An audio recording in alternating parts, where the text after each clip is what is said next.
po. Ako dito si Mila. Siyempre, ang tawag ng bayan sa kanya, tukso ng bayan.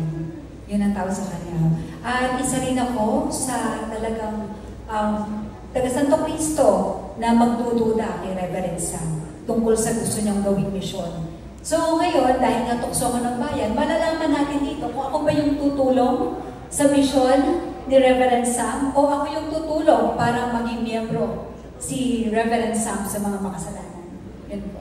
Ayun, nakita po natin sa trailer kanina na medyo pa-sexy po yung role nyo. So whenever po ba you receive offers na ganun po na sexy, lagi po ba kayong game or mas may hesitation po minsan? Actually, nung ginawa ko ito, may hesitation talaga na ako eh. Lalo na kay sobrang seryoso kasi ni David eh. Hindi siguro, kaya ko lang naman tinanggap to. Because number one, maganda yung story.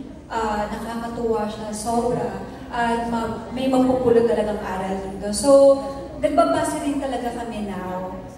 Doon sa, kapag may sexy na part, kung talagang maganda yung pelikula. So, medyo pinipili na natin po sa ngayon. Naging mahirap po ba sa inyo yung pag-shift po from Pulang Araw na character to this one? Sa totoo lang, nung time kasi ng Pulang Araw, sobrang bigat niya eh.